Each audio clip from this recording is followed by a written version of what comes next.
A reading from the Holy Gospel according to Saint Mark, chapter 12, verse 1 to 12. At that time, Jesus began to speak to the chief priests and the scribes and the elders in parables. A man planted a vineyard and put a fence around it and dug a pit for the winepress and built a tower and leased it to tenants and went into another country. When the season came, he sent a servant to the tenants to get from them some of the fruit of the vineyard. And they took him and beat him and sent him away empty handed. Again he sent to them another servant, and they struck him on the head and treated him shamefully. And he sent another, and him they killed. And so with many others, some they beat, and some they killed. He had still one other, a beloved son. Finally, he sent him to them, saying, "They will respect my son." But those tenants said to one another, "This is the heir. Come, let us kill him, and the inheritance will be ours."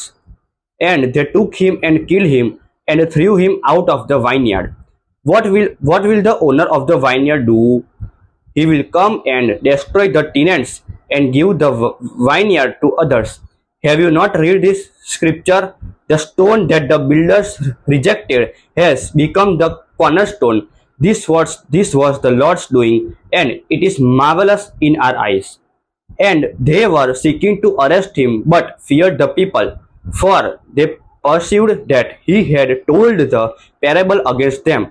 So they left him and went away. This is the gospel of the Lord. Praise to you, Lord Jesus Christ.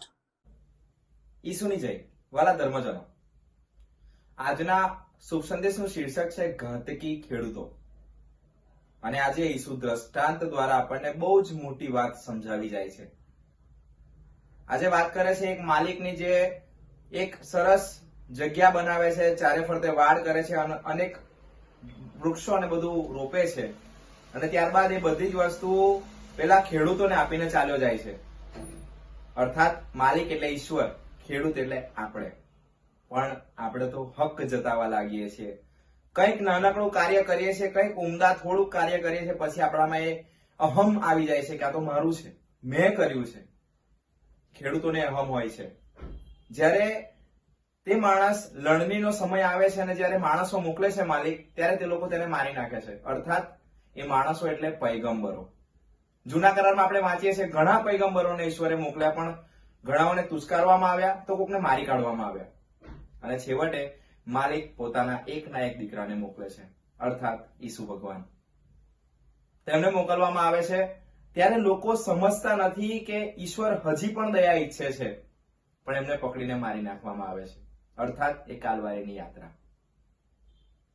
મારા વાલા ધર્મજનો, આજના દ્રષ્ટાંત દ્વારા આપણને ખબર પડે છે કે ઈશ્વર અર્થાત એ માલિક આપણી પર કેટલી દયા કરે છે. આપણને આજે પૃથ્વી મળી છે હક કરવા માટે નથી, પણ જવાબદારી મેળવવા માટે છે. પ્રશ્ન એ નથી કે આપણું શું છે, પ્રશ્ન એ છે કે જે આપણને મળ્યું છે એ કેટલી શ્રદ્ધાપૂર્વક અને કાળજીપૂર્વક આપણે એની જવાબદારી લઈએ છીએ. અને આજના શુભ સંદેશનું સૌથી મહત્વનું વાક્ય, જે પથ્થરને કડિયાઓએ નકામો સમજીને ફેંકી દીધો હતો તે આધારશિલા બન્યો છે. ઈસુને પણ તુસ્કારવામાં આવ્યા, અરે ગાળો દેવામાં આવી, મારવામાં આવ્યા, છેવટે મારી કાઢવામાં આવ્યા. સમજ્યા નહીં કે તે આધારશિલા છે અમારા જીવનનો. મારા વાળા ધર્મજનો, આજે આપણાથી પણ ઘણા બધા પાપો થાય છે. ઘણી વખત આપણે પ્રભુની વાણી સમજતા નથી કે સાંભળતા નથી. આપણને પણ આપણા જીવનમાં પુરોહિતો કે ભાઈ સાધ્વીગણ આપણને સમજાવવાનો પ્રયત્ન કરે છે, પણ આપણે સમજતા નથી. જેમ પેલા પૈગંબરોને તુસ્કારવામાં આવ્યા એમ જરૂર છે સાંભળવાની, સમજવાની, કારણ કે તેઓ ઈશ્વરનો અવાજ આપણા સુધી પહોંચાડે છે. ચાલો પ્રભુને વિનંતી કરીએ કે આપણા હૃદય અને આપણું મન ખુલી જાય પ્રભુની વાણી માટે. ઈસુની જય.